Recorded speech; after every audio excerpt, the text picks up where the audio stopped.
Arsenal 1, Manchester United 0. The Gunners go top of the Premier League. They will take the title race down to the final day of the season, no matter what happens Tuesday night between Tottenham and Manchester City.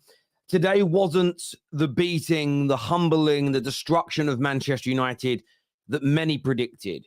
It wasn't the baptism under fire that some United fans feared.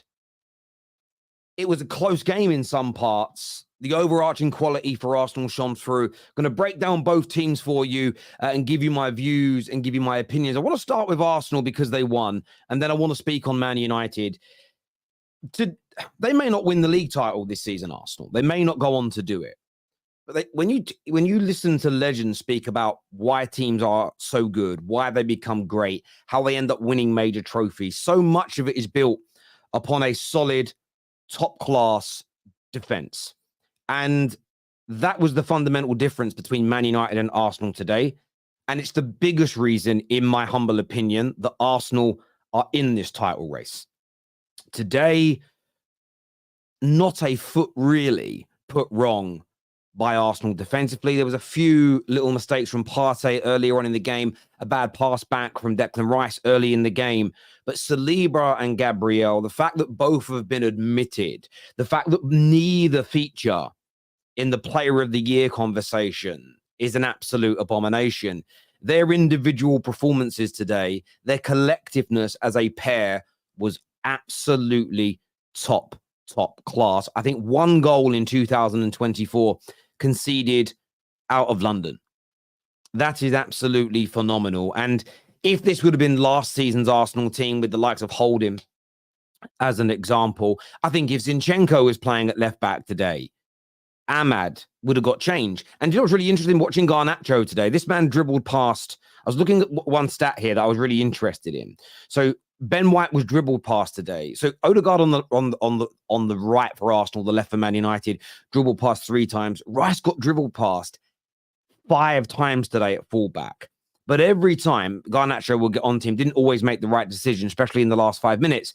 But every time he tried whipping a ball in, if the ball was good enough, who was there to cut it out? Saliba and Gabriel. There was an opportunity early in the game for Man United, a shot from Garnacho that was going on target, and the little sticking out of the foot by Gabriel, making himself big, getting that little deflection. All these little millimeters, all these millimeters that turn into centimeters is the difference between the two. Man United actually, for me, played well for the large part. Few saves had to be made by Onana, but it was a massive defensive mistake from Casemiro that gave Arsenal probably one of the easiest goals of the season. I still couldn't believe it went in. I thought the flag was going to go up. Then you see Casemiro plays him onside. AWB not looking over his shoulder and going to sleep. Really poor. And that was the major difference between the two teams today. It was how good defensively Arsenal are versus how poor Man United can be. And I think that there will be disappointment amongst Arsenal fans if they don't go on to win this league title. But the fact that you didn't collapse when everybody said, the evidence is there that you are a top team. Now, to become a great team or a legendary team, you have to win Premier Leagues. You have to win Champions Leagues. Everybody in history that wants to be in that class needs those trophies. But when I watch this Arsenal team, I know they're up against Pep Guardiola in England, which makes it hard, and there's brilliant teams in Europe. But I believe, as a rival of Arsenal, watching them play, there is a team there that can win major trophies. They're going to improve this squad again in the summer. Arteta is going to be another year maturer, another year wiser as a manager. I don't think at the end of this campaign there is any reason for even conversations about what to do next. Just the standards have got to be pushed. The fans have got to demand more. And if this Arsenal team improves its squad in the summer with the likes of Isak or Zubimendi or Frankie de Jong who are linked to them, they will be a formidable force again next year because they are an absolutely top football team. There's no doubt about it. The defense, by the way, as I say, when it comes to Liverpool and City, and Liverpool and City fans watching will probably remember this. I went on about it for years. What impressed me the most about their teams was how quickly they win the ball back, how quickly they get back into shape, how, I'm going to sneeze. Sorry. How defensively resolute they are. And I said that for many years. The tiki-taka football from Pep, the heavy metal football from Klopp, brilliant. What I rated the most was how they got back into shape, how they would make it so hard for their opponents.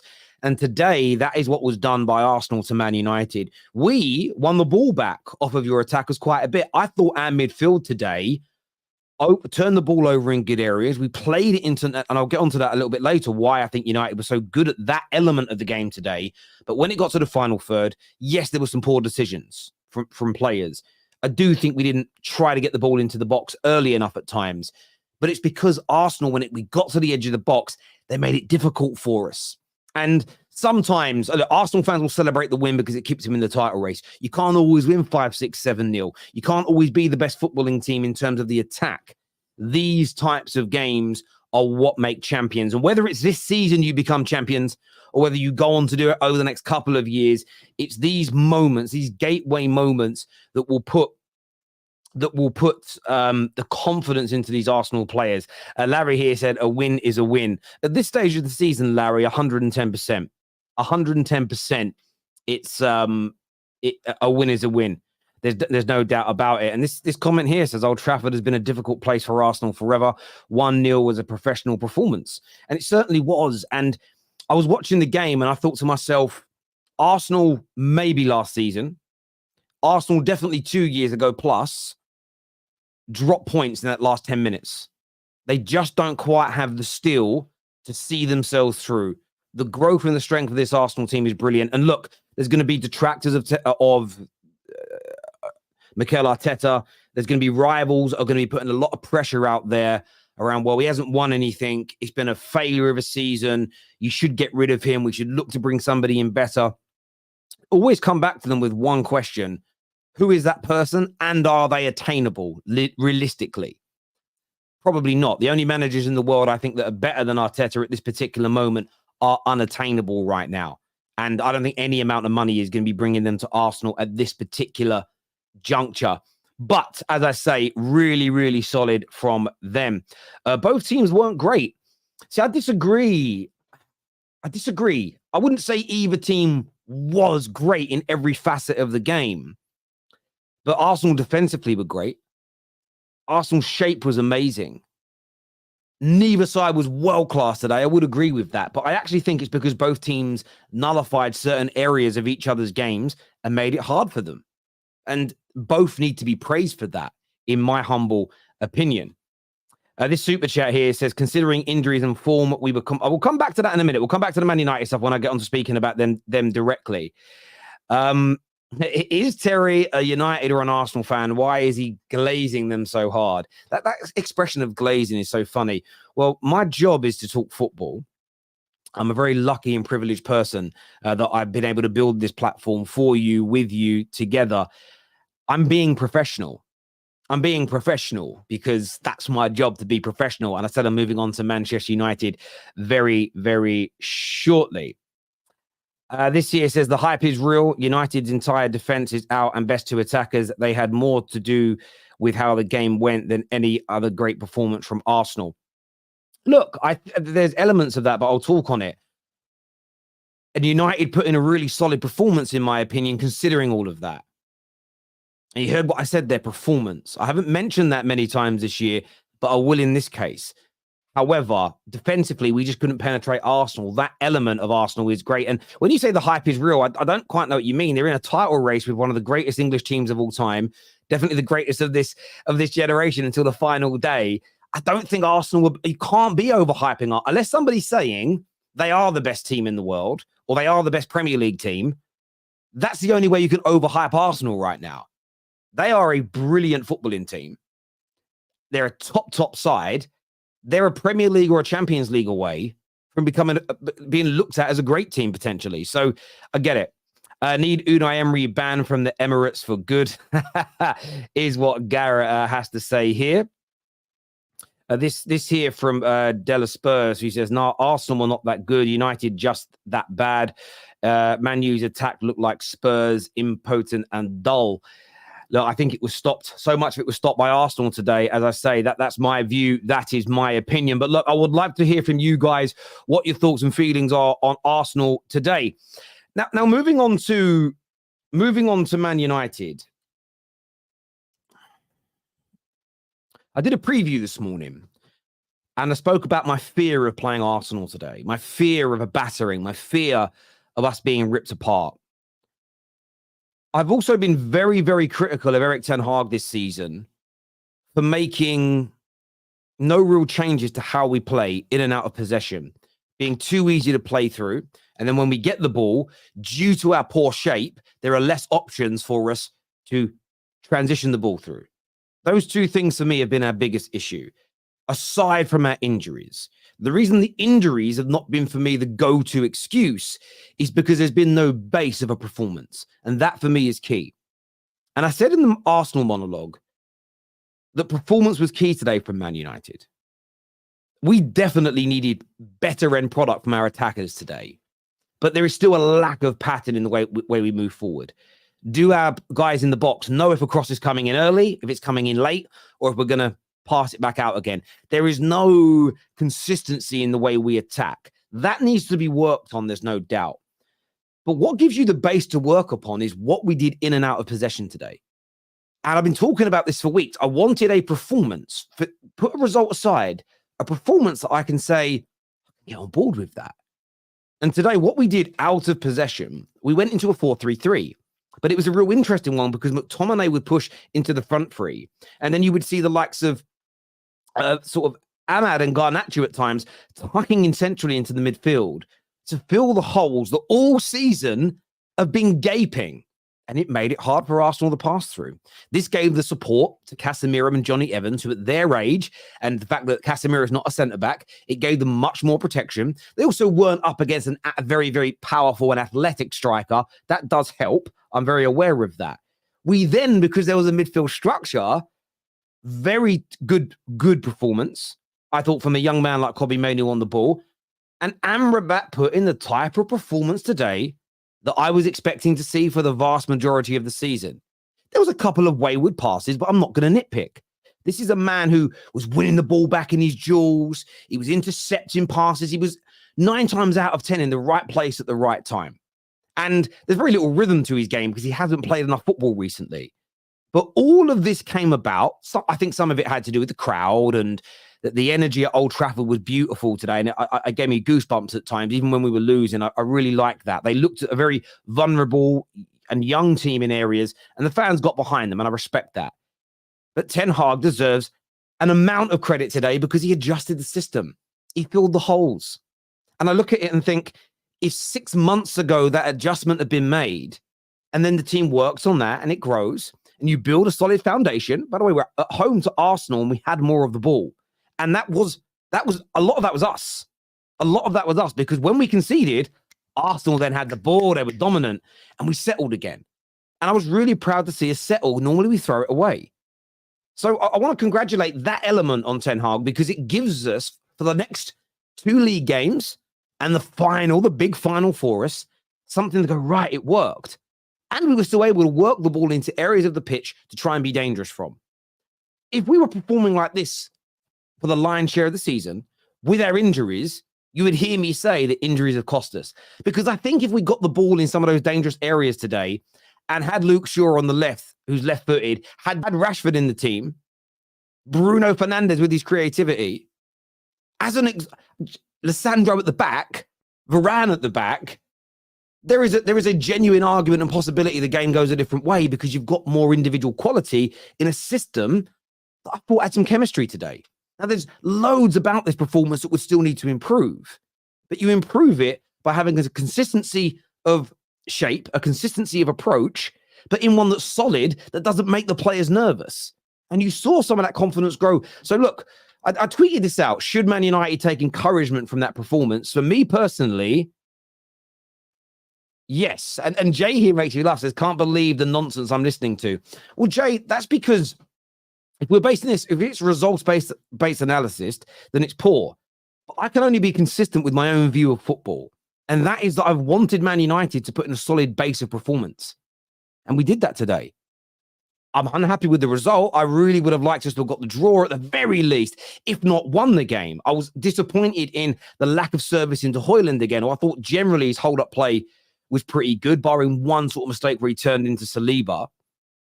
Ahmad, I thought, was brilliant in the first half till he got that knock on his knee, and in the second half he faded a little bit. I thought Garnacho really had a good job in terms of getting into dangerous positions. He just had a really poor day when it comes to the end products, and all of that needs to be criticised, Jay. But as a Man United fan who has not seen a base level performance that you can grow from for about 6 months, I was happy with that element of the game. So listen, more of the same for me against Newcastle. Do it again against Brighton.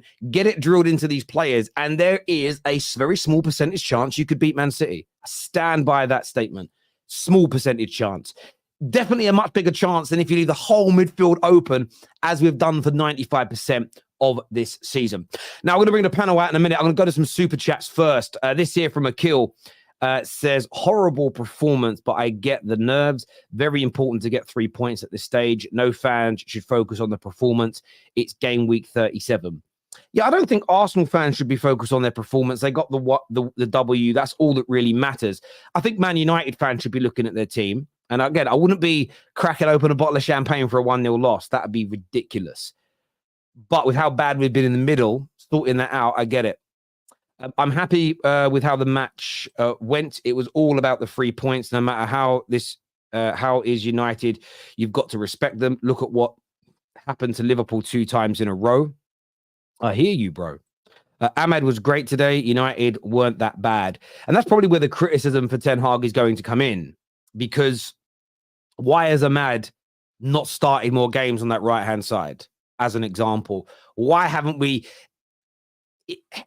created a system that supports our DM and then played Amrabat, who I thought was really good today against one of the best teams in England? It's crazy. If Spurs draw with City on Tuesday, the last day of the season literally becomes a shootout. Most goals wins. Arsenal with a 3-goal lead. Listen, what's going to be a really interesting last day? This is what I want to happen purely for the content. Liverpool beat Villa tomorrow night. Spurs beat City on Tuesday. Then it's 2 teams fighting for the title and top 4. What an amazing final day that will be. I think Amrabat was amazing today. Looked defensively strong and played some really good passes through our press. I agree, Brian. I thought he had a really good game today. This is when I tweeted this is a game-changing signing. I stand by it. Equally, even though I know a lot of people have criticized Casemiro this year, and I get it, I still feel our system has impacted him and everybody else in midfield far more than the individual. Considering injuries and form, we were compact and played relatively well. Hopefully can build on this for the FA Cup, especially with players coming back. Agreed. If you throw Bruno, Rashford, and even Lissandro out there today, fully fit, there's a chance that we get something out of this game. There really is. And by the way, City are not as good defensively as Arsenal. It's marginal, but they're not as good defensively. Need Emery banned from the Emirates. I like that. No, I've already done that super chat. Man like Tevin here. So this was about what I expected today. Was never going to be a walkover. It's Old Trafford. 5 wins in a row. 5 wins now in over 30 years. Still might not be enough, but proud. I think you should be. Tevin. Arteta for the win. Last game excitement. I just have a feeling this year United were good, though, and would love to see them come back to form soon. Thank you. I appreciate that.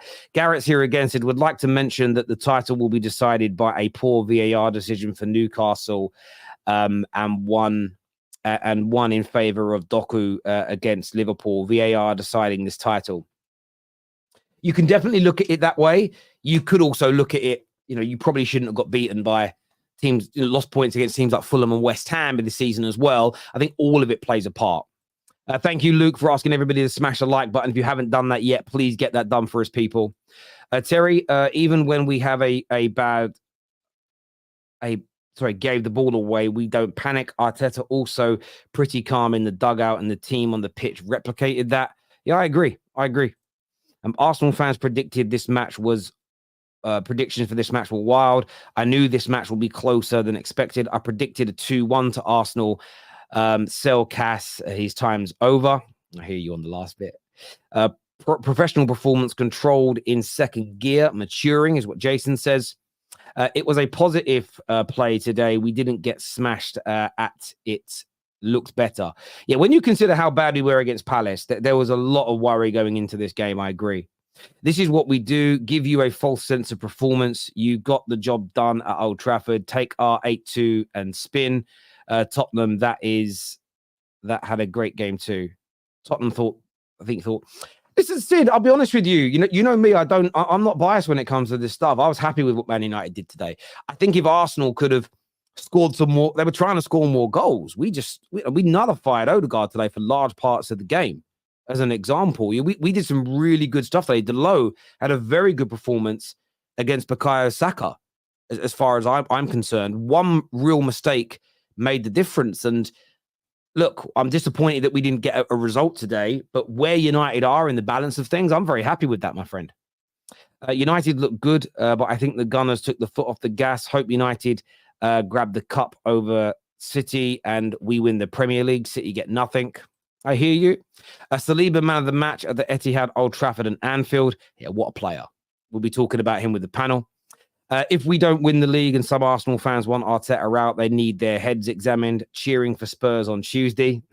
Did you hear the song the Spurs fans were singing at some event yesterday? They were singing, you know the song, normally you'd sing like, I'm Tottenham till I die. They were singing, I'm City till July. I don't know what I was supposed July sounds like till I die, so that's probably why. So it's a very hot day here today, so I need some water. If we don't, sorry, I already done that one here. This is from Cedric, who says Pep's worst nightmare has arrived. They need to beat Spurs at a ground where they have not got a point. Jerome says, for all the nonsense some fans have been saying, I want to beat City on Tuesday. I don't care if Arsenal win the league, since they have been brilliant this season.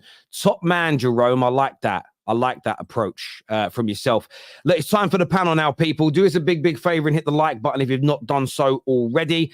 We've got we've got backstage here. We've got Judge Mo. We've got I can't remember his name. Sam. We've got KJ. We have Sard. We have Matt. We've got Nathan.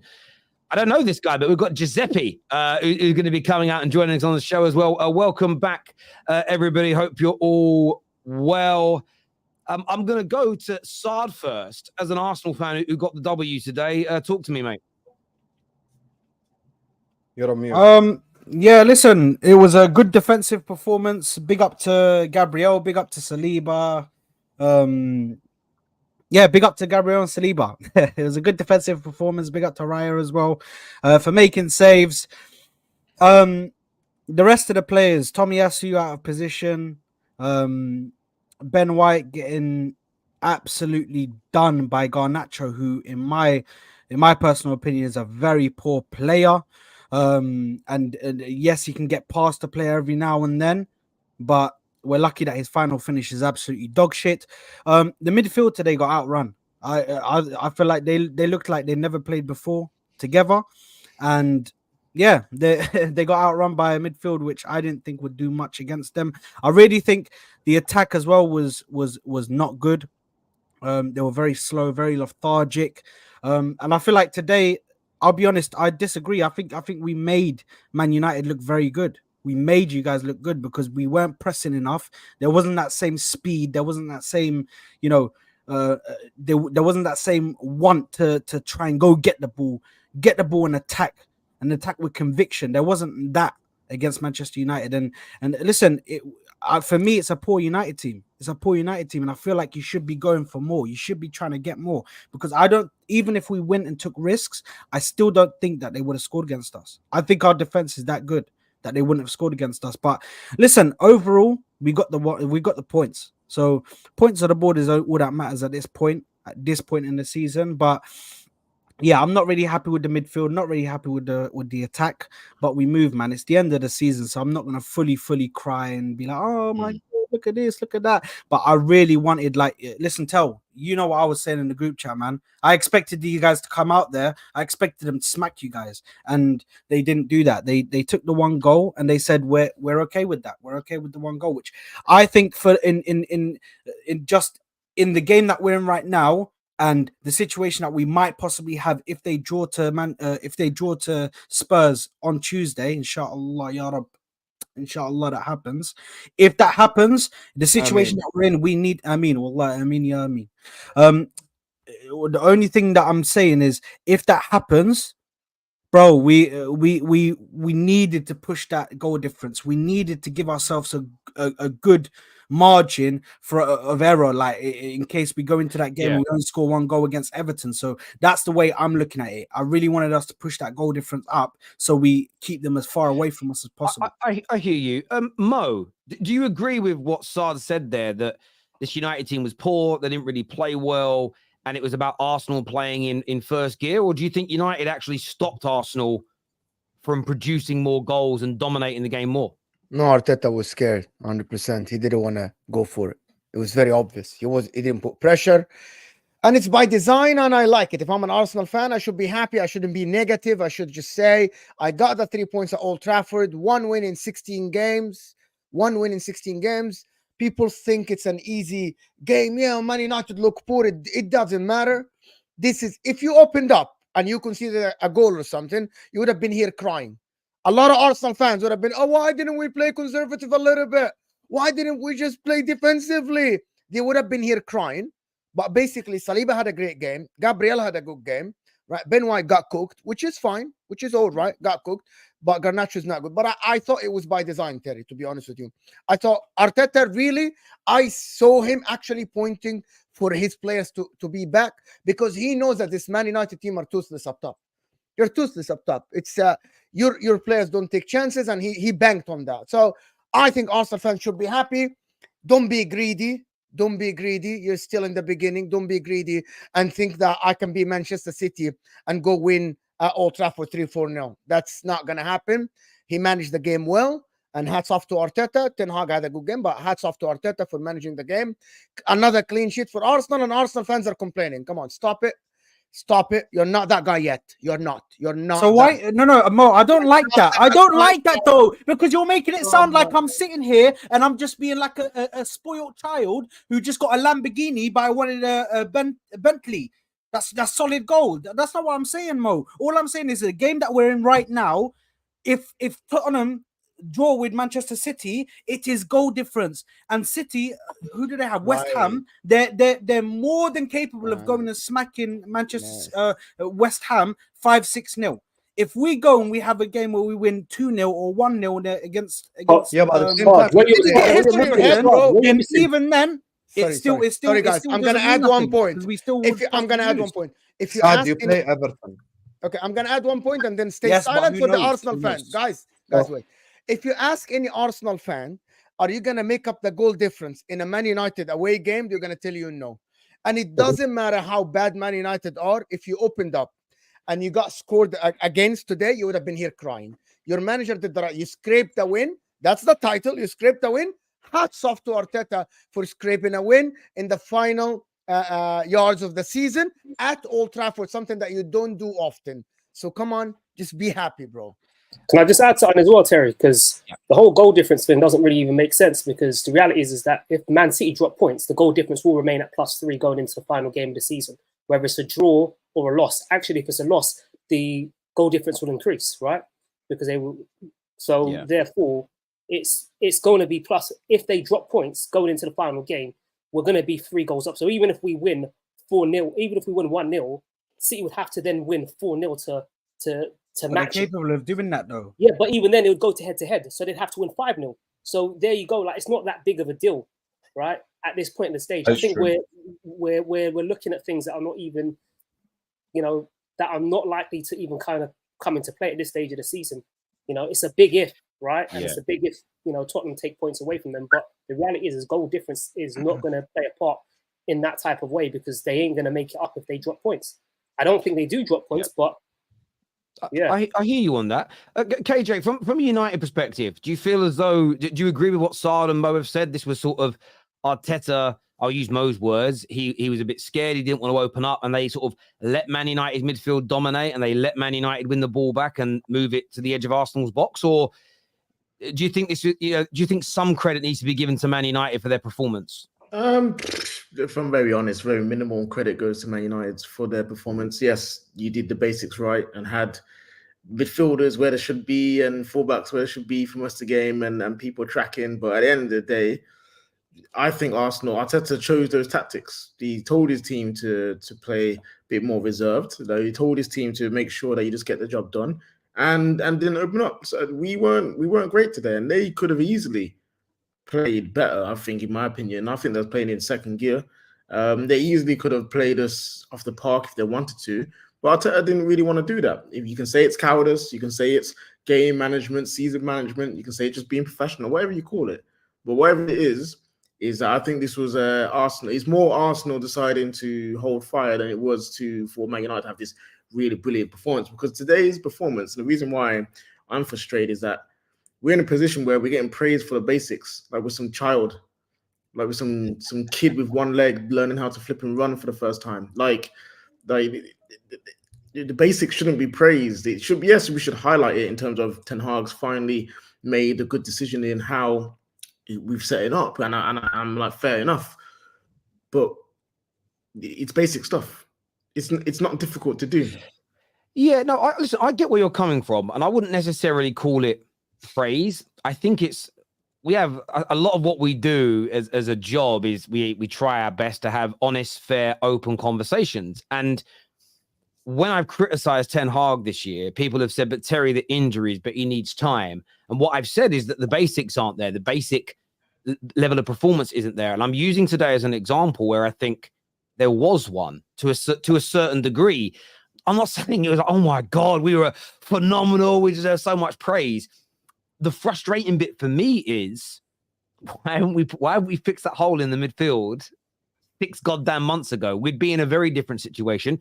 Yes, we were pretty toothless up front today, but what am I really expecting from a bunch of kids with no creativity up there? Again, that's where I can look at injuries and go, you know what? I totally would back the manager in those circumstances if the basics were being done on a far more regular basis. So that element is where I don't know if you'd call it praise or it's pointing out the differences between my normal critique and what I saw today, as hopefully people can see, or at least at the very least understand why I've been frustrated at Ten Hag this year. And I haven't just said it's because of injuries. It's the holes we've left in midfield. And by the way, if Man United, where I disagree with all of you, is if Man United's midfield didn't have the wide players tucking in and filling the holes, Arsenal would have scored 2 or 3 more goals because everyone just one pass gets through us. We stopped that today because we filled that hole in. So for me, it isn't just because Arsenal took their foot off the gas. We have the volume of chances teams get against us are abnormal, and they're abnormal because we have no midfield. So you just put a couple of players in there and it stops it. It just that's why I'm like happy we didn't do it today, but frustrated it's taken so goddamn long. Giuseppe, what you say? I don't know who you support, bro. What are you here to say? I'm Arsenal. Thanks for having me, by the way.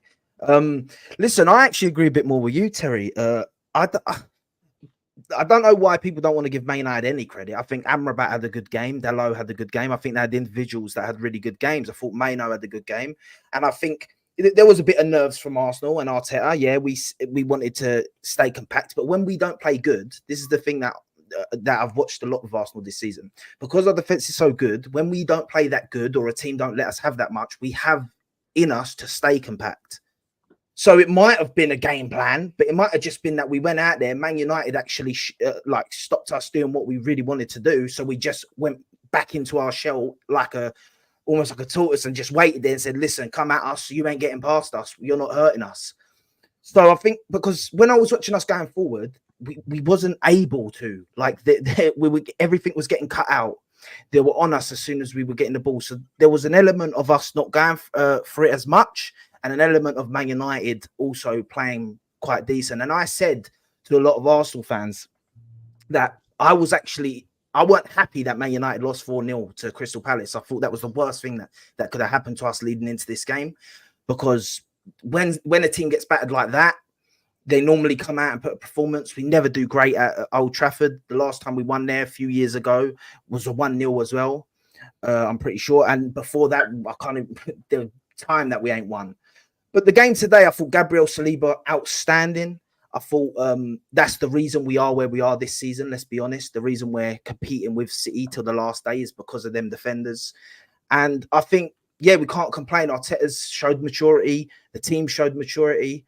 Havertz again. I'm not going to lie. It has to be said that another game where I know he didn't score the goal, but he done all the work. So for me, that's another game where he's come in clutch and used a bit of intelligence to move over and see that Casemiro's there, so he can stay a bit further back, because he looks over his shoulder and sees Casemiro. So I think there's another game where people have to give Havertz credit, because it's another clutch moment in a game where we win 1-0. And these are the games that you need that sort of clutch moment, because apart from that, we didn't really look like we were going to score. I'm not going to lie. Apart from that, I can't think of another moment that really looked like we were going to score, apart from maybe the Martinelli shot that the keeper saved.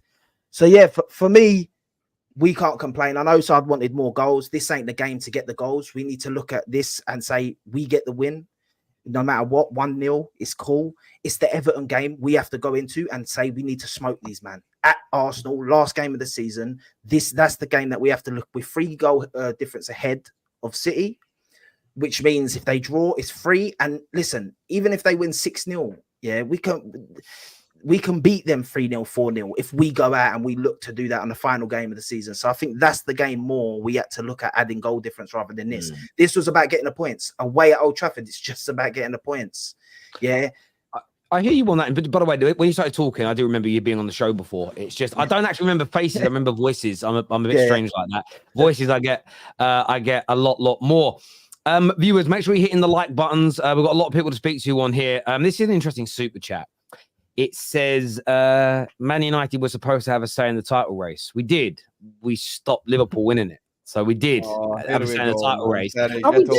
We did.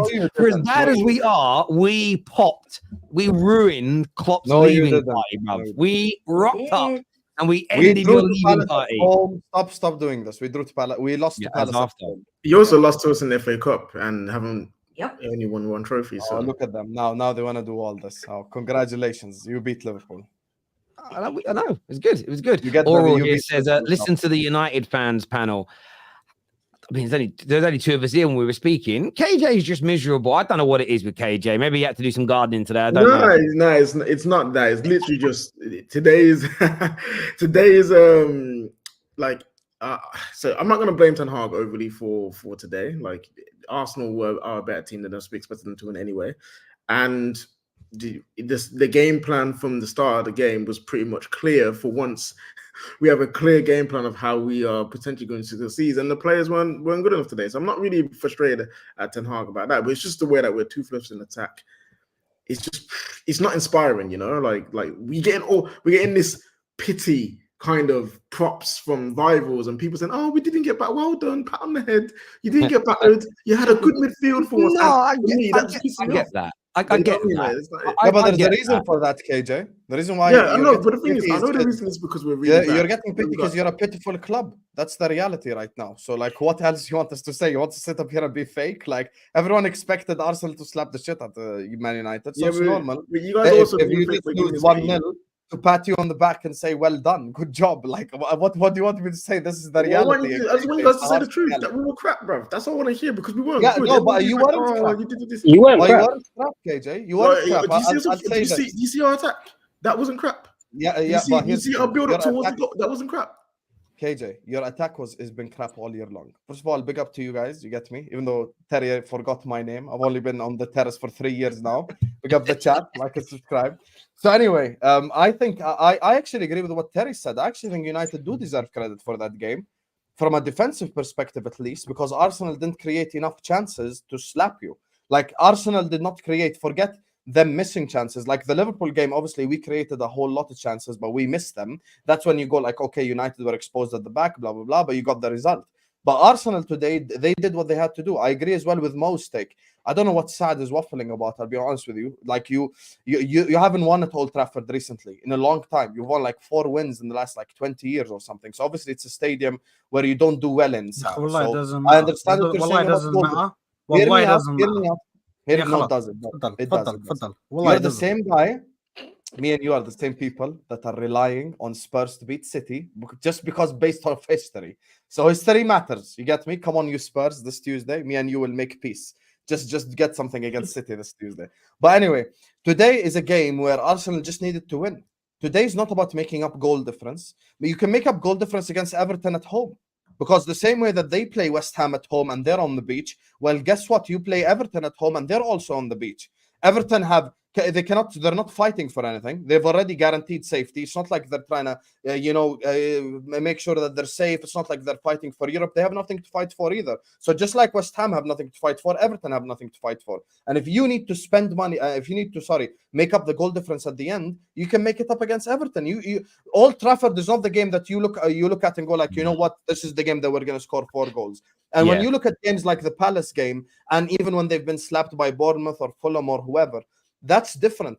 In big games, the pressure is different. The way that they play is different. Even the Man United players, they turn up differently. Man United players, whether you like it or not, this season have turned up in the big game because there's pressure. There's pressure to turn up, and they play for their pride. Listen, whether you like it or not, it's just listen. They turned up so well.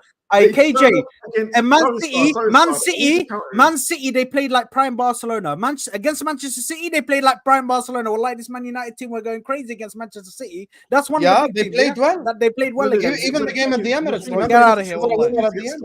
It's a myth. This turn up for big games is a myth this season. We only turn up for 3 games this season: Liverpool, Chelsea. And that was it. Yeah. This is so it's a myth. KJ, I'm not like, I'm a bit annoyed with KJ's negativity today. I was thinking your message you sent me earlier, KJ, like we're so boring, I didn't think we were that bad to the KJ. You've annoyed me this much. You're getting this in the post. P45 is on its way, brother. It's coming. The P45 is coming. The negativity is crazy. And do you know what I like about it though? People goes, KJ always just agrees with Terry because it's his job. Idiots. Absolute idiots. Brandon, obviously important win today. There's probably not much to talk about performance-wise other than how good you were defensively. And I wanted to ask you about that. Saliba and Gabriel admitted from any opportunity of winning player of the year, put in another masterclass today at the back. How good are those two? No, they're exceptional, Tel. They have been all season. There's a reason why Arsenal have the best defense in the league, not the best team, sorry, the best defense in the league. And statistically, it backs it up. And, once again, they showed again today why they are the best defensive partnership in the league. And, it's a bit like what Giuseppe was saying. If we're not playing well, we can rely on our defensive players to, make sure we get a result. And that's kind of what we did today. And I don't want to hear Arsenal fans saying about this, goal difference, that. It doesn't really matter. Old Trafford's not the game for it. I disagree with that. Yeah. I'm happy, obviously. I'm happy because for the first time in a very, very long time, it's going to go to the last game of the season and Arsenal still have a chance of winning the league. This is the first time in a long time that Arsenal have a chance of winning the league on the last day of the season. You don't sound happy at all, by the way. That's all. However, I am a little disappointed because here it comes. I am a little disappointed because, with the goal difference side of things, at the moment it stands at 3, which, it still gives us a little cushion. But I just look at this Man United team. They're, absolutely decimated at the back. There's, with Johnny Evans and Casemiro. Are you telling me we couldn't have created a few more chances against them two? Do you know what I mean? Like, I look at it and I'm a little bit disappointed because after the goal, I kind of felt like we could have put our foot on the gas. We could have upped the tempo a little bit. We could have scored a few more goals. We was very. I don't really think we upped the tempo at all in that game, and we did kind of allow Man United to have the ball and sit back and allow our defence to do its job, which is fine, because at the end of the day, the 3 points is all that matters. But I also think to myself, could we have got the goal difference scenario to not be a scenario on the last day? Potentially. Well, I think we could, because this is the worst Man United team And the statistics tell you the same as well, because this is the worst season that Man United have had since the late 70s. So everything lines up to me to say, look, I'm not saying 4, 5, and 6. I'm just saying we could have probably done with a couple more goals. Because let's be real, right? Everybody's saying, yeah, but Everton's the game to do that.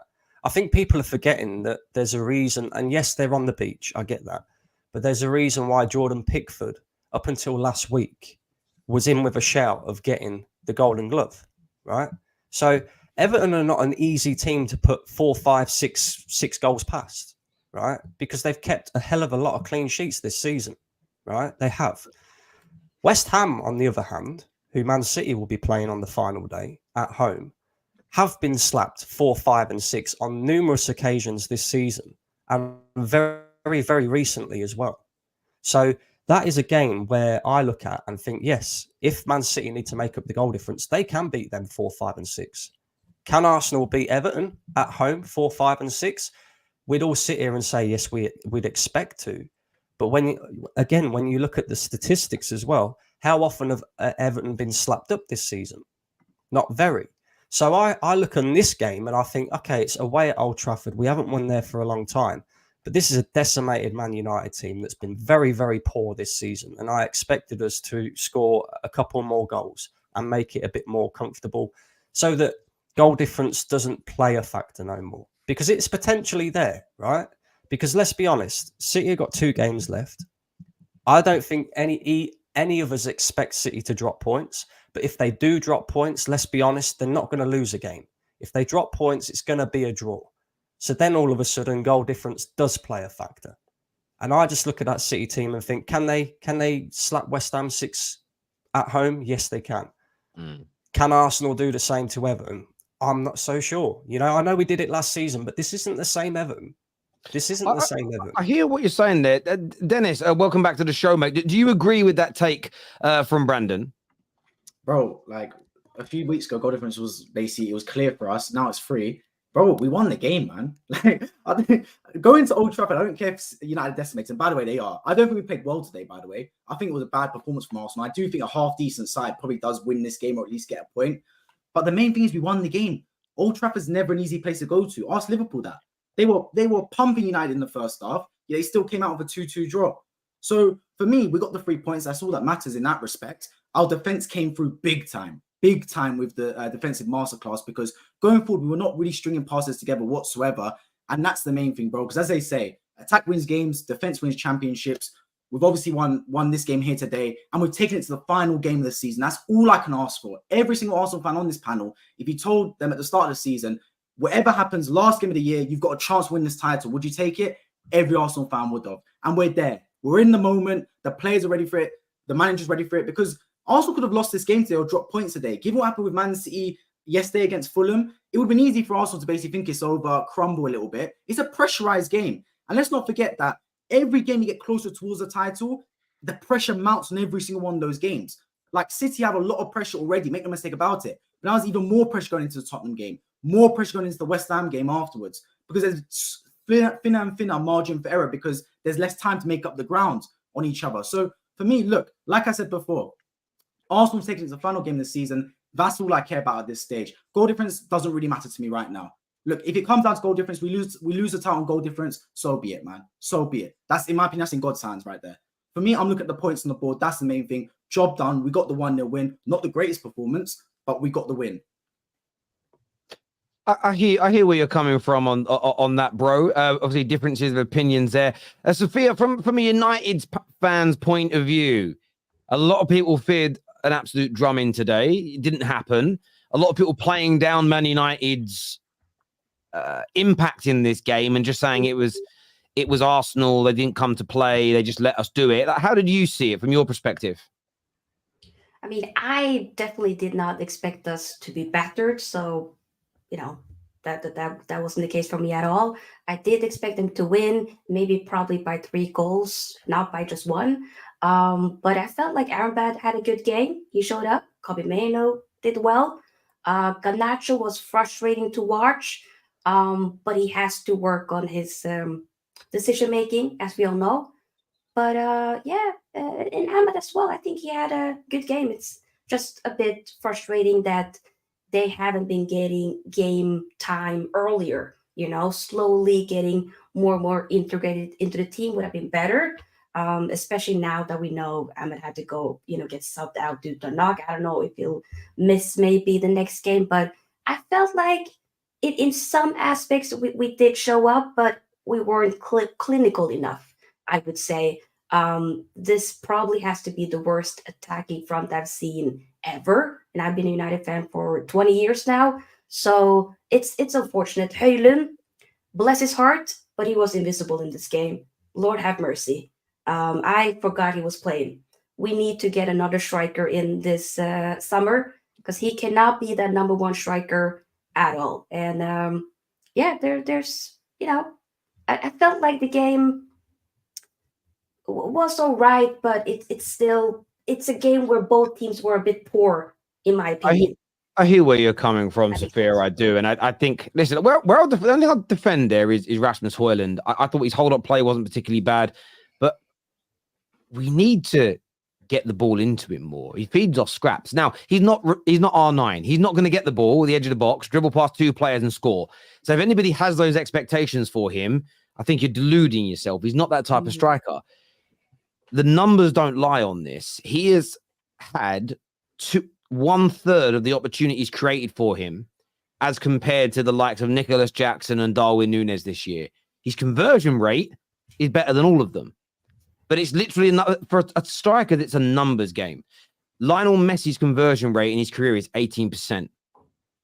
But the guy was averaging 10 to 12 chances per game. Some he created, some were created for him. If he was averaging one effort a game, look how long it's going to take him to get those goals. So I do get where you're coming from, and that's an area that Man United needs to improve in massively in the summer. But yeah, and I'm not trying to make him a scapegoat. I know you're a not. lot of potential there, by the way, but yeah. But you're right. We need that more experienced player, 110%. There's no doubt about that whatsoever. I want to go to some of these super chats here. First one says, no one should undermine draws in the invincible season. If had draws instead of losses this season, this season title would be over. Points are points, aren't they? This here says we've won 27 games in a season for the first time in our history. That's phenomenal. 18 clean sheets, and I'm still hearing moaning. For fuck's sake, win is a win, especially at Old Trafford. Are Arsenal fans losing sight? I want to throw that to the panel. I'm going to throw this to a neutral. I'm going to throw this to I think he called you Hussam. Do you think Arsenal fans are losing sight at how good they've actually been this year? Record-breaking goal-scoring season, record amount of wins in a Premier League season, but yet it seems to not be enough for them. Yes, I think they are. And as soon as I heard Saad speak, I thought that directly. Because look, Old Trafford is a stadium that Arsenal usually don't do well in, and that's just the reality. So I think they're just watching this team expecting to slap up teams. I think the games that like the Sheffield game and others where like Arsenal were slapping up teams like by 5 or 6 goals, it just made them like lose sight of reality a little bit. At the end of the day, I agree with what Deniz said. You have to learn from other teams' mistakes. And you look at what happened to my club at Old Trafford, even though Terry decided to claim that that's why we lost the league. That's not where we lost the league. You get me? We lost it to Palace at home. Have some shame and decorum. However, I think you have to learn from other teams' mistakes. And by the way, this is just who Arsenal are as well. Like, can we not just sit up here and waffle? Arsenal play conservative football. Arsenal are not the open, expansive, let's destroy you with Gegen pressing and stuff. Like, they play conservative football, and that's who Arsenal are. And you can see the mentality and the mindset of the players shifted as soon as they went 1-0 up. So I think, listen, maybe it's just the heat of the moment. Maybe it's what you had expected pre-game. You expected to go to Old Trafford and slap Man United, which is fair enough based on the way that they've been playing. But sometimes you just have to take history into account, because history is there for a reason. It matters. And the reason why Arsenal fans still have hope is because of City's history at Spurs. So we cannot change the energy for Arsenal at Old Trafford. It's the same stuff. Usually they don't get wins. And I think they've just lost sight of who they are. They just went to Old Trafford, got a clean sheet. Again, Saliba and Gabriel deserve massive credit for that. So, I think Arsenal fans need to be really happy with this. Yeah, I do. I want to throw this to the panel as well before we do some more super chat. I understand that it gets said a lot, like the only true barometer for success is a trophy. And I do understand that. But sometimes you just can't win.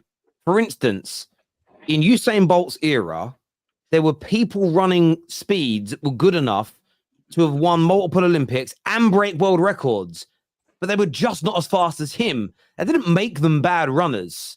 It didn't, I don't know, did that make them a failure? Because they're going up, and I'm using Usain Bolt as an example because City are in that category. They're a team that's breaking records and doing things that's never been done before in English football.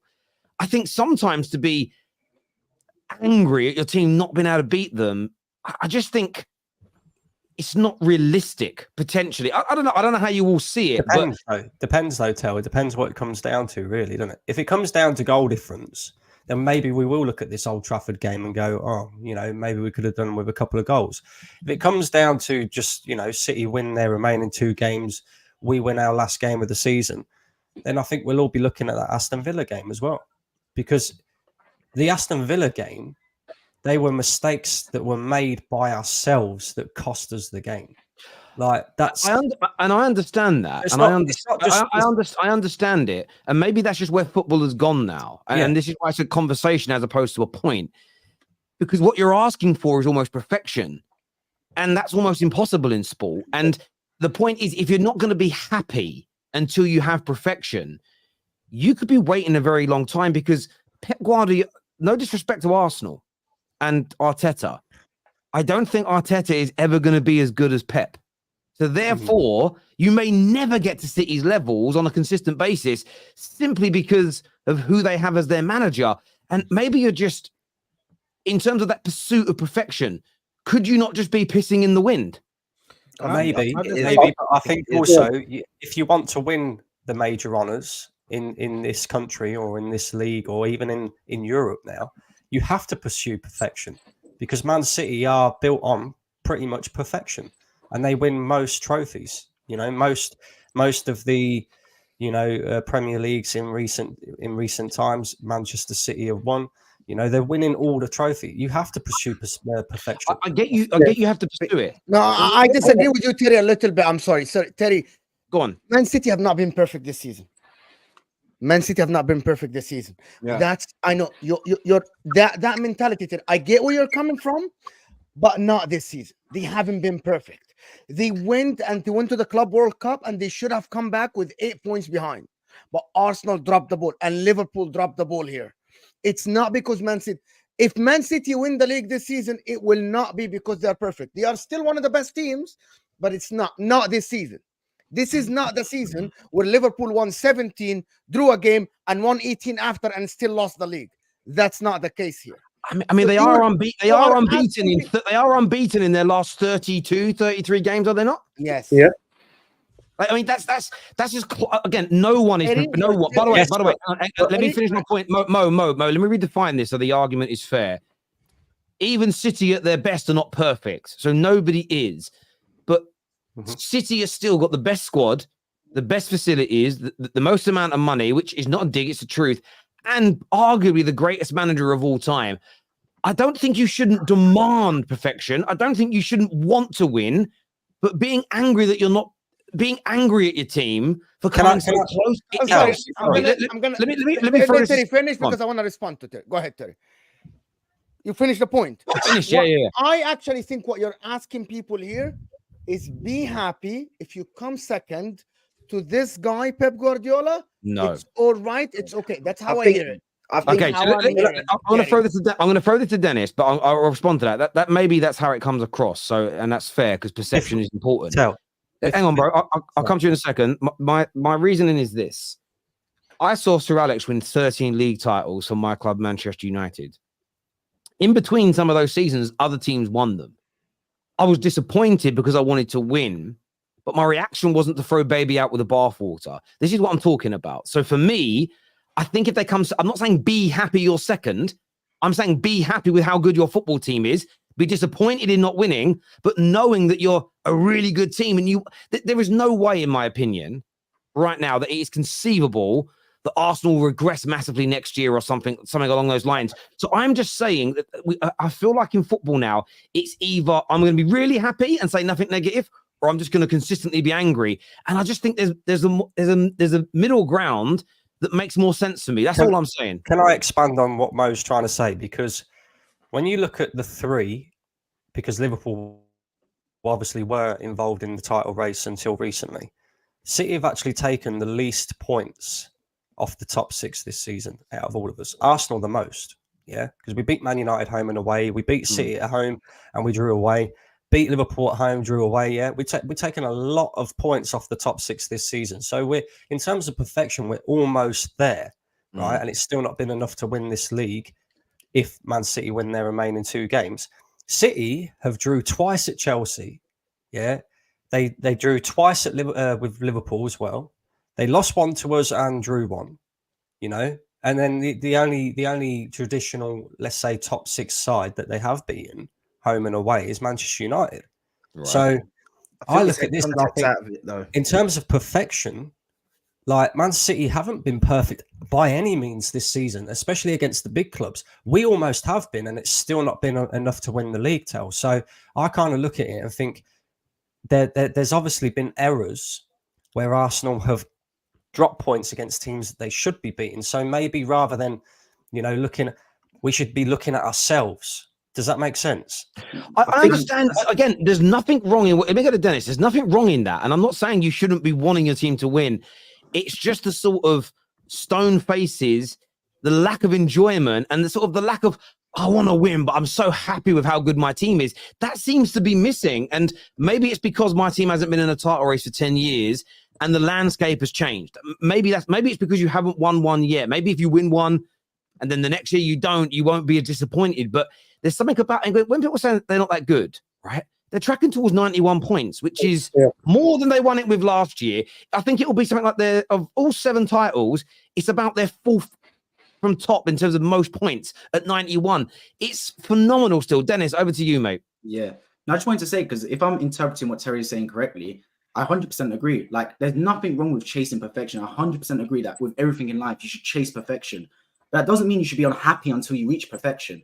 Like, I view football as I view life and I view business, every other aspect of my life. I judge the inputs, not the outputs. Like, you can only judge what you can control. For example, let's say Arsenal lose a title on 89 points, but Leicester won a title on what, like 81 points? Does that make the Leicester team better than Arsenal because they won the title and we didn't? Not necessarily. You can only judge on what you personally did. I thought what we put into this season, I know we dropped some bad points. We dropped both games to Aston Villa, dropped 5 points to Fulham, for example. Terrible results in that respect. But I think over what we put into this season performance-wise has been really good. And every season under Arteta, we've improved. Every single season, we've got better. Last season, we capitulated. This year, no matter what, 38th game of the season against Everton at the Emirates, we've got a chance of winning that title. That's improvement. That's getting closer and closer and closer. And no matter what, no Arsenal fan can tell me they've not enjoyed this season. Because if you only enjoy things by the result and the final game of the season and winning the title, then in my opinion, you're doomed to fail in that respect. Because then you're only marking success on one particular event at the end of the season, a final for a Champions League, a final for the FA Cup, or the 38th game of the season when you might potentially win it. For me, I look at this game by game. Am I seeing improvements, macros in terms of the season overall and actual each game? When we lost that game to Aston Villa, we could have easily capitulated. And last year, we probably would have. But this year, since the Aston Villa game, we've won every single game. Some tough games there, away at Tottenham, away at Old Trafford. We've gone and won these at these places where we don't normally win. So for me, I really like what the manager's done this season. It's ludicrous to say Arteta out even if we don't win the league this year because we're getting better. The problem is next season now. Because next season, how can you improve? You've gone now taking City to the final day. Can you improve next season and not win the title? I don't really think you can at that point. Unless you get 98 and City get 99 like Liverpool did. I don't think you can get a step further. I don't think it's about improving marginally. Maybe you can. It's about you've just got to keep maintaining this and operating at this level. I think we keep moving the goalpost as Arsenal fans. I think like at the end of the day, listen, we're all going to be disappointed if we don't win the league. None of us should be angry because everyone on this panel, near enough Arsenal fans, when we went through that period in December, people want to forget about it. We all wrote ourselves off. We all said, that's it now. Liverpool are going to run away. They're 5 points ahead. City are going. They're ahead. We're not going to do it. Then the next narrative, when we started actually putting performances in, was the narrative of if we don't sign a striker in January, that's it. We ain't winning the league. We ain't winning the league. We've brought it to the last game of the season. And now if we don't win the league, you can't be unhappy because you didn't even expect us to be there. So, of course, it's on us. We dropped points this season in bad games. It's something we'll learn from. But what Terry's saying is right by the perfection thing. Maybe not talking the whole season, but since January, yeah, we would have needed perfection to win this league. If we don't win it, if we win the last game, we would have had to not lose a game from in 2024, which is not really feasible. Apart from now, Man City have made that feasible. Before Man City went on this tear, no one used to do that. Man City have now upped the levels. It's just, when you say moving the goalposts, it's such an interesting point, because the same people that I see that are angry are the same people that were angry when you were not getting into the Champions League, and it's like nothing's set. And the saying of throwing baby out with the bathwater, I went and Googled the origins of it, and I just love what this says. And this is how maybe I view things differently to others. It says, if you throw the baby out with the bathwater, you lose the good parts of something as well as the bad parts, because you reject it as a whole instead of just removing what's bad. And I think for me, that's the element. I think you can say we need to be better in this. We need to improve this area of the team. But you can still be proud of the good parts of what you've achieved. It just feels like almost, and maybe it's an online thing, that people are a little bit, some people are too positive about everything and they won't let you say nothing that's constructive. I don't like that. And then there are others where if the whole thing isn't perfect, the whole thing isn't good, I'm just going to be frustrated. And it's interesting to hear your thoughts on that, guys. Staffy, my man, he finally turned up Amrabat today. I was well happy. Yeah, KJ, get back on the screen, bro. This absolute fraud. Get him back on the screen, because last week he said, "Oh, remember you got the Amrabat take wrong." But it's not a coincidence, bro. First of all, big up for having me. Happy Mother's Day to all the moms in the US. I'm gonna go visit my mom in a little bit, but I had to get my my little input on the game. Yeah, football is far more important. I agree. Yeah, I told her she gotta wait. I told her when the United game is done and the shows are done, I'll come visit you. Word to word, I actually told her that. But listen, Amrabat turned up, and it's simple. It's actually quite simple. I'm here for one section of the fan base only. The fan base that made all the excuses for Ten Hag to why he's been getting battered because of injuries. Today we still had injuries. How come today we didn't get battered? It's simple. Football is such a simple sport that it's complicated by the people, and I don't understand why. Today there's no coincidence that when you put, I'm gonna quote the almighty great Greasy Dunn when he says put the players in their best positions and they'll perform. Today you played your only six in the six, and he actually played well, and our midfield looked well. For the people who don't know, this is the second time we've ever run this midfield this season. A pivot of Mino and Amrabat has been used twice this season. Once at Anfield, we saw a 0-0 draw, and today we conceded a goal, which, to be honest, I can't really blame the structure of the midfield for it. It was more of an individual error. So Amrabat himself today, like I'm happy for him because he did well, but at the same time, you look at the manager and you question, why did it take you this long to finally start playing better plays in their own positions? Amrabat Mino today looked well. The back line actually didn't look that bad outside of Casemiro. What's his name? Ahmad today, getting his first start. I think it's his first start. Someone correct me if I'm wrong. His first start versus Arsenal. Not an easy game to come into. And he comes on and he looks like our best attacker today. It makes you question why the manager took him this long to start making these changes. And this is what the issue that I have with the Ten Hag inners. They'll make every excuse for him, but when he actually changes things because he's forced, we tend to look better.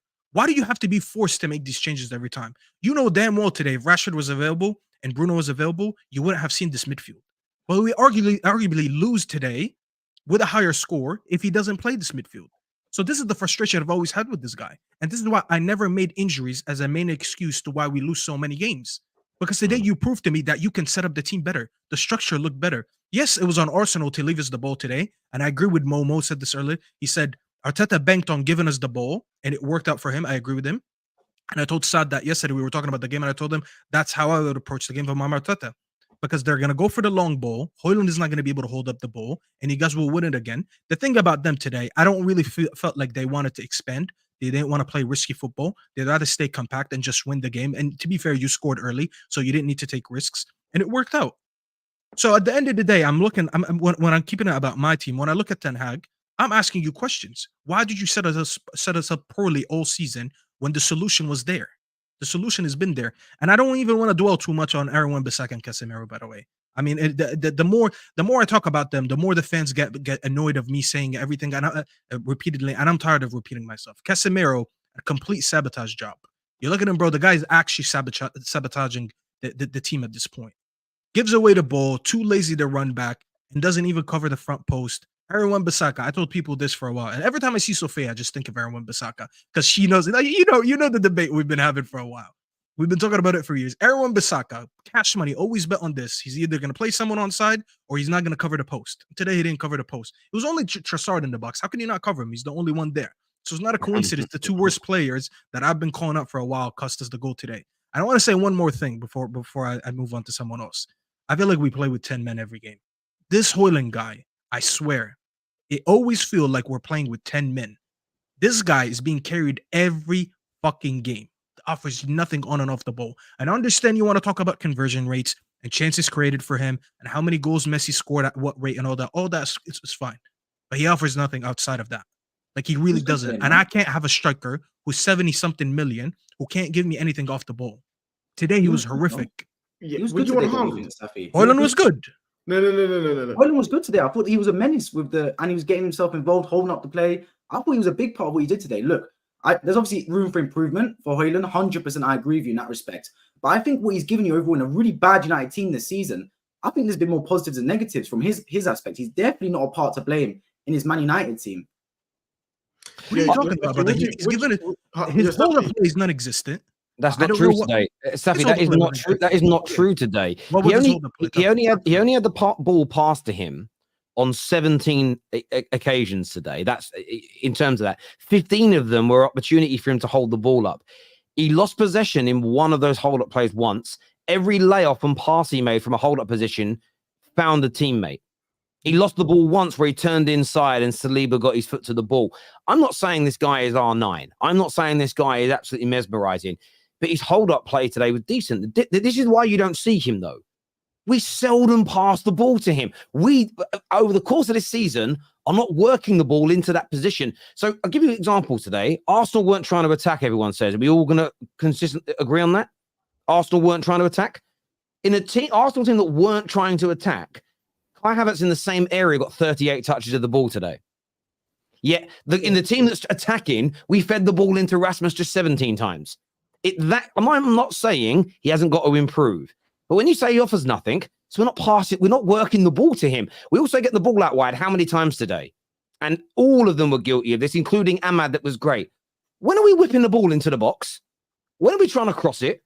We're not doing it. They don't know what to do. And again, I'm not saying he's beyond criticism. I'm not. But I think this focus on Rasmus, like he's the issue. He is a traditional number 9. He's going to get the ball and feed it off and run into goal-scoring positions. But if we're not feeding the ball into goal-scoring positions, you're right. He's anonymous. It's not his fault. It's how we play football, Staffy. It doesn't matter because the striker can get involved in the game regardless of getting the ball in the box or not. Because you're talking about... That's not his game. That's not his game. That's not his game. And that's why I have an issue with it. Because why did we pay this much money for a striker who can't get involved in the game? So why hang on a minute, but you're having to go. This is what doesn't make sense when fans do this. You're having to go at the player for a manager and the club buying the wrong profile. It makes no sense. I don't have an issue with the player. I always said that. You mentioned the player.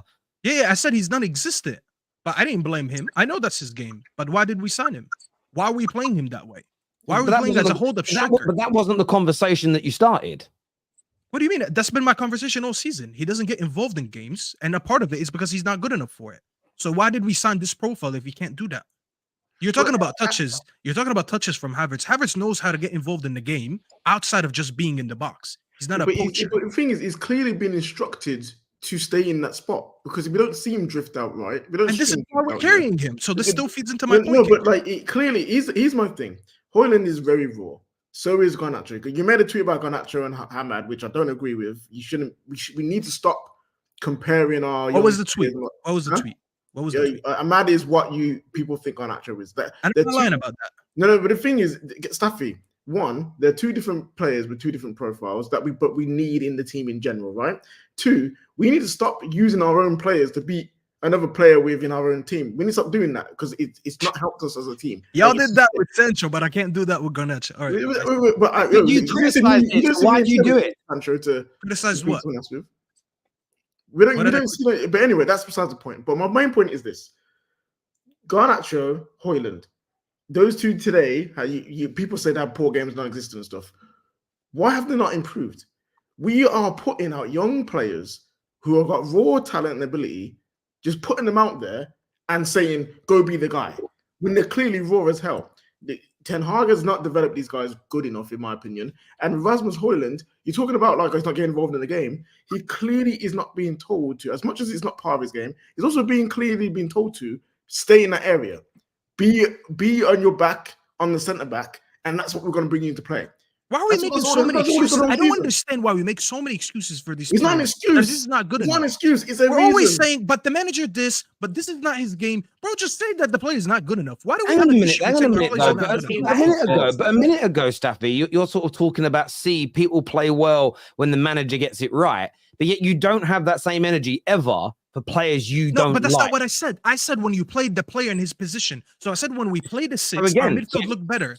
So if you play, that is different than saying. No, it's not. So if you play a player like Højlund, he needs chances created for him. If you buy him and play him, but your system isn't good enough to generate the chances, that's still on the manager, surely. No, because there's circus out there that can get involved in the game even when they don't score goals. We've seen that. But that's We've not seen that from so many strikers. Okay, so ask for somebody else. But the point is, we have bought a striker that needs service.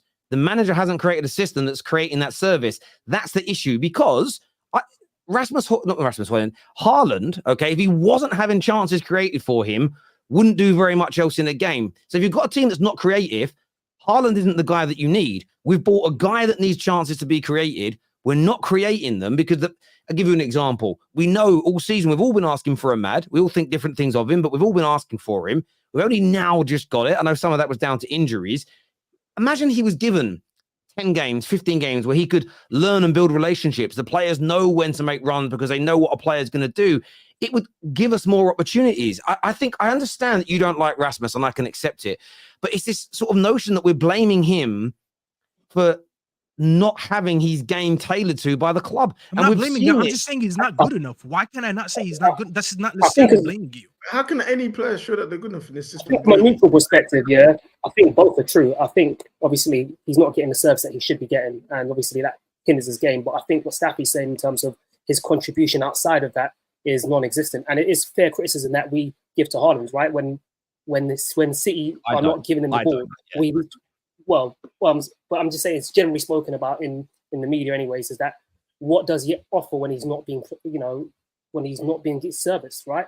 And it's, we've seen Thierry Henry do like long little segments on how he can improve and what he needs to bring and add to his game. And I think both are true. I think he does require service, but at the same time, you also need a player that you can't just be reliant on other players to do things. It's excusable. It's excusable. But the thing is, he needs a coach to show him that.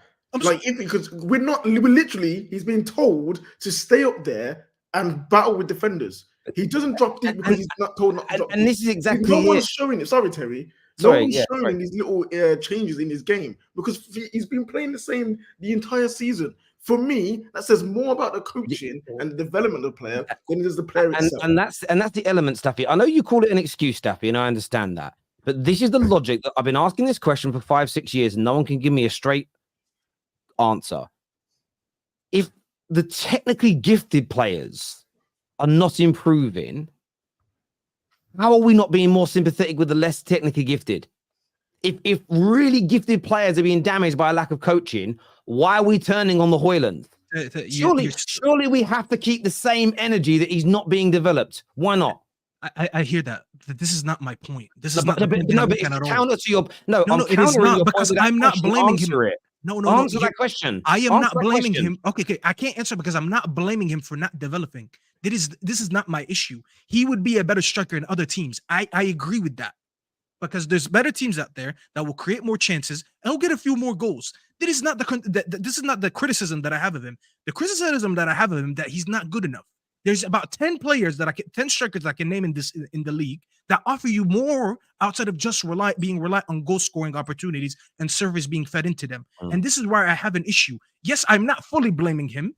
I'm saying he's not good enough. Because we recruited a striker to do stuff that he's not good enough at doing. So you can either blame him, you can blame the manager, you can blame the recruitment. I don't care who you blame. The fact that there's players out there like Isaac, players like Solanke, players like Ollie Watkins that get involved in the game outside of just goal scoring and chances created, and I see that we spent 70 million on him and he does not have that element in the game, I have to come out here and call it not good enough. Because I've seen Ahmad, who gets no minutes. Today he was involved in the game. Garnacho, why I give criticism? Yeah, he had a bad game today. I'm surprised that Arsenal fans are saying this for the first time. But to be fair, he had Ben White on ropes today. There's a few times that he got past him. His decision making was shocking. There's a reason why I didn't talk about Garnacho and I talked about him. Because people who always accuse me of agendas, there's a reason why I didn't talk about him. Yes, his decision making was shocking, but I already know that. But the fact that he got past his defender a few times, to me, that's like, all right, you're doing something. You're getting involved in the game. You're being threatening on the left. Højlund does not offer us anything on the pitch. Whether you want to blame him or the manager, that's not my job. Okay, so I hear you. I hear your point there. You didn't quite answer my question why you're not given as much why people criticize the manager for not developing technically gifted players, but we don't have that energy for players we don't like. But when you mention like Dominic Solanke, great example. It's an impeccable example. Last season, when he walked, ended the season on 6 league goals. Why were Man United fans not asking for a player with his overarching play to come to our club?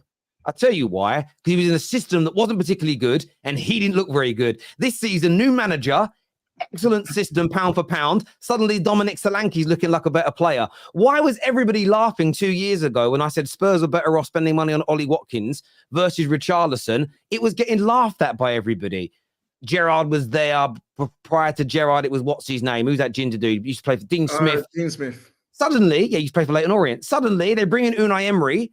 The system comes alive. Everyone's like, Ollie Watkins is a baller. No one was calling these players good before the system improved. I'm not stating that Rasmus Højlund is the best number 9 in the world, but I find it intoxicatingly frustrating that we do this all the time as Man United fans. We pick and choose which players are hurt by the system and manager and which ones are just shit. And I don't understand how the energy changes so dramatically depending whether you like the player personally or not. It's crazy to me. Scott McTominay is nowhere near as good as Paul Pogba. If Paul Pogba was hurt by the inconsistencies at the club, of course Scott McTominay was as well. He's not even as good. We have to keep the energy the same, man. Come on, guys. We surely have to. I want to get to these super chats here. First one says, sorry, I already done that one. Sorry, this from AMG says, this was a poor performance and still didn't feel like we were losing that game at any time. I agree with you. Solid at the back. That's why. When you're solid at the back, it makes you feel that way. Sard, come on. We wanted the points, not happy. Winning at Old Trafford is hard. We got it. Be happy, bro. I have waited for years for this. Lose the title, but please win at Old Trafford. We owe them. I don't know where anybody got the idea that I'm not happy with the win. I said that. Look at your face. That's the first thing that I said. But okay. So would you like me to smile the whole stream? That's fine. Yeah. Do you know what makes me laugh? Right? When I do like fan channel reaction show, the man DM again, bro. Thanks for featuring, but why did you say I looked angry? I'm like, because you scored a goal and your face went red and you're calling your players effing this and effing that. That's why I said he didn't look happy, because no one I've ever met that's happy does this. Yeah, we won today, but I really would have liked more goals. That's never been. That is not what happy looks like. I was happy, guys. Arsenal played it safe after scoring. Didn't want to push it too much. They didn't want to get countered. Waited on United to make another error. Interesting. I still think that adds the Højlund point as well a little bit. Like, I know people get on Højlund's back, not getting involved, not dropping deep. And we've had these questions about Jesus as well, where he drops deep too much, then he's not in the box. I always think Arsenal's game plan was to actually limit balls in the middle. Like, you can't stop everything, but you can limit what you want to do. And Arsenal said, you know what? We're going to sit back. We're not going to let anything down the middle. You can attack us down the wings. That's why Garnacho and Ahmad had so much joy on the wings in that respect, where they were beating their man, getting involved, and Højlund looked... Brother, it's every game. We don't play Arsenal every game, okay? We don't play Arsenal. It's every game the same thing. So this is not an Arsenal issue. This game. You made a point off the back of this game. I'm judging off the back of this game. Well, this whole narrative about, we were playing it safe, I disagree with it. I just think we were technically poor in midfield. If you looked at Odegaard, you looked at Partey, you looked about how we tried to progress the ball through the lines. We couldn't. Tactically, you guys set up well, but also we were really poor, and I felt like it wasn't by out of choice that we didn't kind of progress. It was because we were playing poorly. And obviously the system... I agree. And if we didn't have Rasmus on the pitch today and we had Solanke, we'd have won 2-0, 2-1, 3-1, something like that. Probably. What's the next criteria after goal difference is equal? It's head to head, isn't it? It's head to heads, I think. Is it head So- to head now? I thought it used to be Head to head or Goals goal scored. scored. I think it's goals scored. Yeah. Okay, goal scored then head to head. Well, yeah, I think you're ahead of that, aren't you? But just about. No, I think they're just ahead of you now, actually. They're at United 91.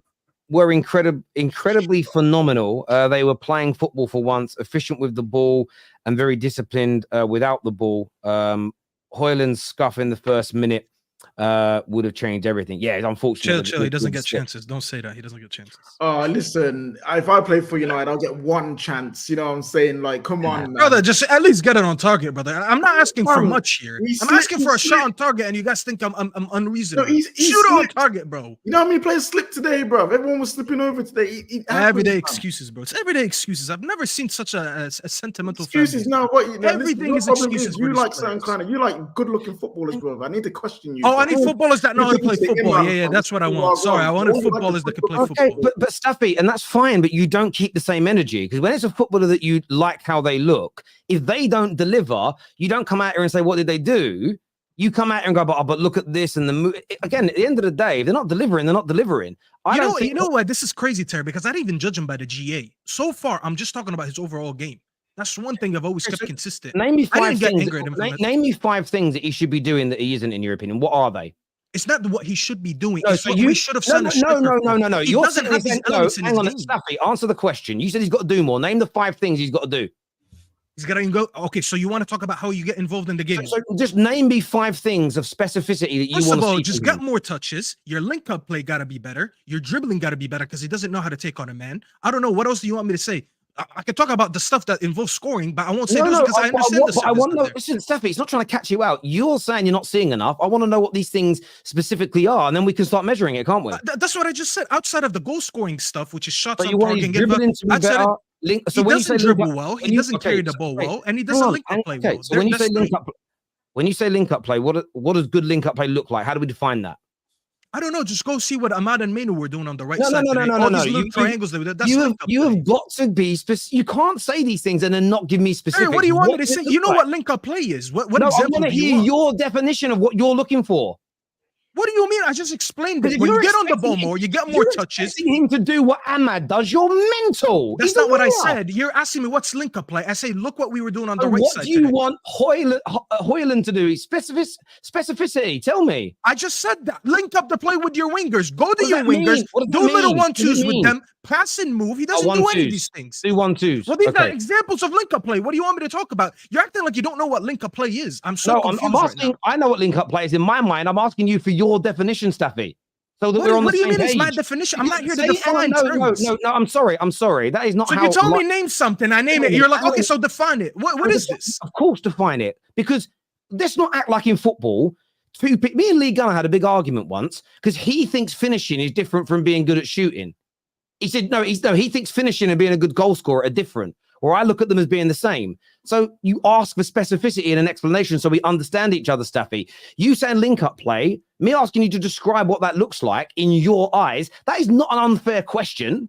It is because you told me to name things. It's like if I say right now, oh, I need him to have a better hold-up play. All right, define hold-up play. I need more shots. Define shots. Like, what are we doing over here? No, you I'm do telling need to you, define it. catching Hang on, yourself a I'll tell you why, striker. Staffy, I'll tell you why you've got to define it. If I say I need more shots, what do you mean? Shots from good goal scoring position or just shots from random parts outside the box to get his numbers up? You've got to be specific. When I turn around Scott McTominay and say, what do I need? What would I like to see him improve on if I had a magic wand? It would be his speed of mind. And what I mean by that specifically is when he gets the ball, I would like for him to make his mind up sooner rather than later because he gets caught in possession. I would love his passes to have so much more accuracy to them because they're off, which stops our running from, it stops our attacks. I can get specific about the areas of players I don't like or I'd like to see him improve. So when you say link-up play, I'm just asking you to tell me what that means because for me today, when the ball comes into him and he's chesting the ball down to the midfielder stepping forward, that's link-up play. Yeah, that That's was a hold-up decent play. moment, but how many times does he do that And in he the had game? 100% accuracy on all of them today. So you said he didn't do anything. So you obviously see it different to me. You're talking about accuracy or just How talking is about me what you do asking in you general? for specificity wrong? I'm sorry?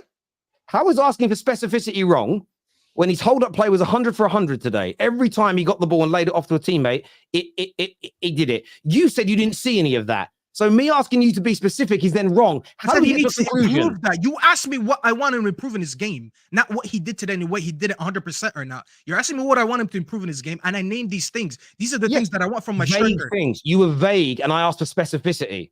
All right, I already told you. Link up play, we described what that is. Hold up play, you want to argue that his hold up play is okay. I think it's not that bad, but I think it's not that good. He doesn't dribble well. And one more thing, speaking of shots, since we talk about that, he lacks massively creating his own shot. He's so reliant on people serving in the ball. He doesn't know how to create his own shot. We've seen Garnacho today. Yes, he missed the target a few times, but he creates his own shot. Ahmad, the same thing. We have enough players in this team. When they get a ball in a tight position, they can still create their own shot. Players who don't create their own shot, they end up having games like this where they have limited shots. That's why when I'm making fun of the slip that he had and KJ saying it's once, is because he can't have more of these. That was one chance he had. He slipped, and that's it. No one saw that. We were like, you know what? He's going to get another one. I knew he wasn't going to get another one for a while because his game, it just relies on these little moments so much. He had that one, and he had one that came to him into the box, and I think Saliba was on his back.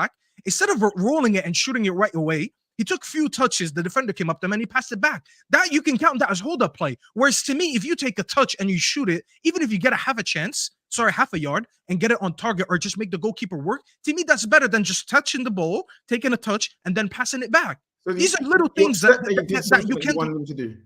No, not in the box. What are you talking about, KJ? Not every time you have to turn and shoot. Sometimes the best option is KJ, to it was right in front of the 6-yard box. Go watch it I again. know what you're on about. I would like him to turn and shoot quicker, but I'm not going to be there. But I'm not going to be there being like, how dare he not pass it when No, that's not the issue because he did that a couple games ago when I posted that clip and everyone was like, why didn't you show the pass that he made after where we got a shot on target? Bissaka, when he didn't shoot it on target, I said, because that's not the point that I'm trying to state out over here. The issue is that when he gets these little chances, he can't make something out of it. This is a part of his game that he lacks. I don't think he might develop these things, but these things come instinctively. You can watch strikers that instinctively, when they get a chance, they know how to sniff the goal. They know how to move the defender. Can I ask you a question? Can I ask you a question, Staffy? Thank you for the specificity. I think it's very important for podcasts that we have specificity. Do you think if he was had more opportunities created for him in games in real time, he could then improve? Possibly, yes. Again, and that was for me is where I counter what you're saying. I agree. I want to see things improve from him, but let's say he has one chance in a game to run at a centre back because we don't create that opportunity because he will rely on the ball at least being played into that area. If he isn't getting a chance to work on his game in real time, that's an issue as well. I want to try and get through some more as well, just quickly, because go on. When we look at strikers in general, they're heavily reliant on confidence and rhythm and whatnot. And even when we look at Havertz, for instance, it's chalk and cheese between second half of the season to first half. And you've got a really young striker who's come into a very disjointed Man United team who are performing horribly.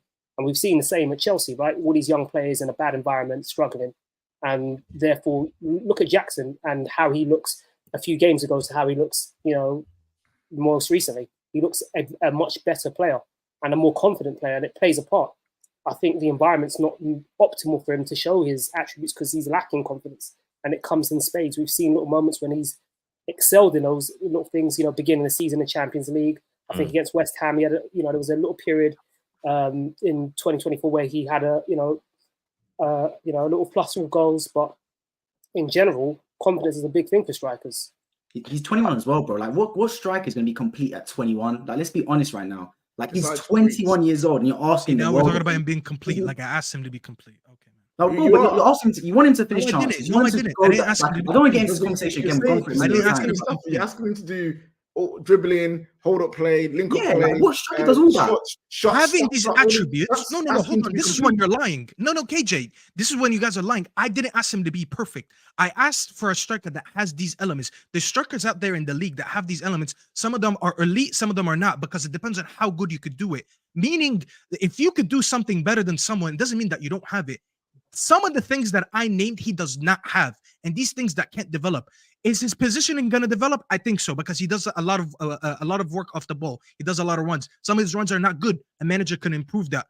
Some of his decision-making can improve. A manager can improve that. Some of his touches, instead of touching and passing, you can touch and shoot. A manager can improve that. But when you don't have dribbling, that's something you can't improve, because that's something. How old is he? 22? These are things that you can have from your academy. Yeah. 21, when you say dribbling, again, this isn't to try and catch you out because there is different types of, you know, you ask. I assume you're not asking him to dribble like Eden Hazard. What do you when you say dribbling?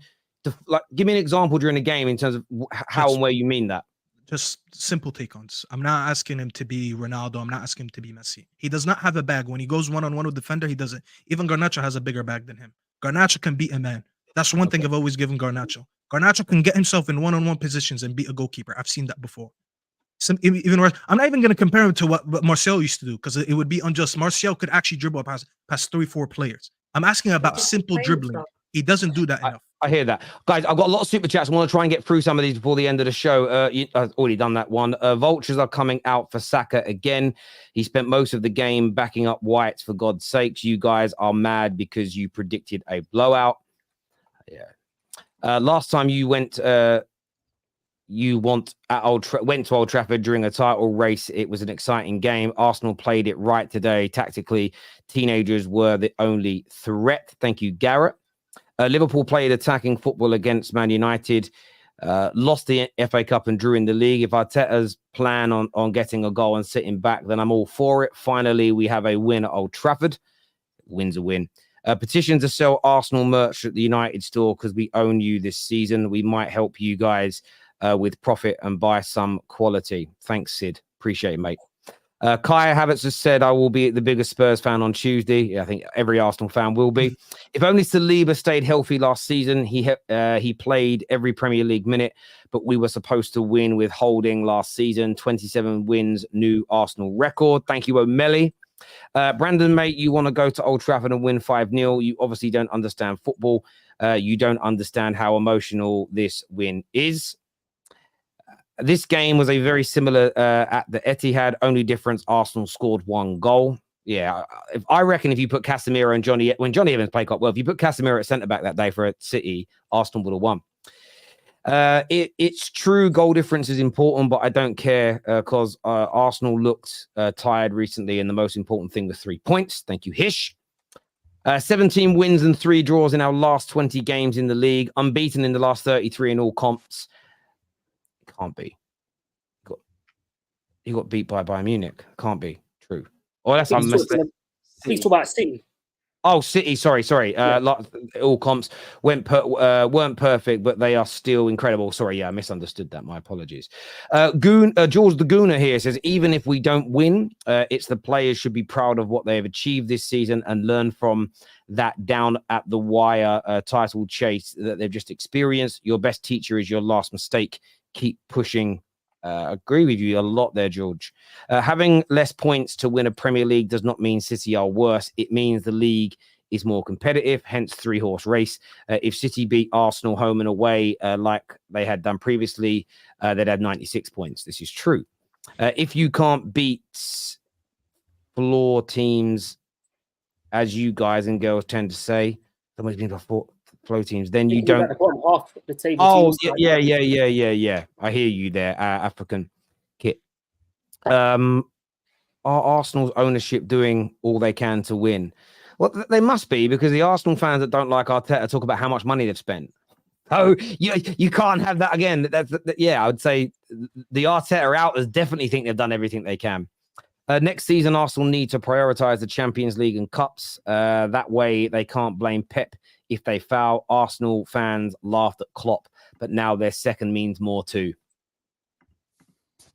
I don't think they're going to do that. Højlund is not even drawing defenders. He doesn't move. Haaland also doesn't usually get Erling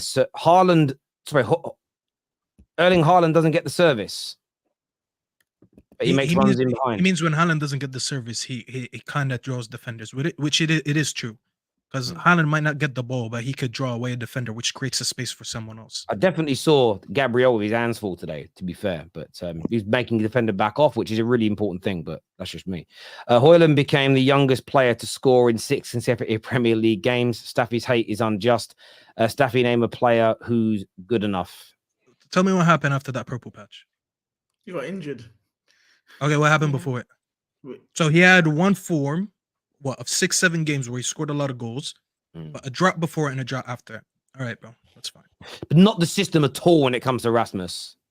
Everybody else. Wait. What changed in the system when he scored in those 6 games? What changed in the system? We're passing the ball and creating the most. No, we weren't. Create Don't lie. chances. Don't Do you know lie. what- do you know what's Don't really lie. funny? He did, Do you know- how many of do you his know- goals were assisted? Don't lie. KJ, you've been lying a lot today. I thought you were a man of God. You're lying a lot today. One thing you're not gonna. I'm gonna quote Terry here. Don't come on my channel and call me a liar, bro. I ain't been lying, fam. No. On the real though, how many of his goals were assisted? How many goals were assisted? I have to go back and watch. But One of them. But do you know what's really One of interesting about it though? When you go back and look at that goal scoring run that he was on, I'm just gonna go click on his profile here and then go back and look at those games now that you've said that, because we could go and find out.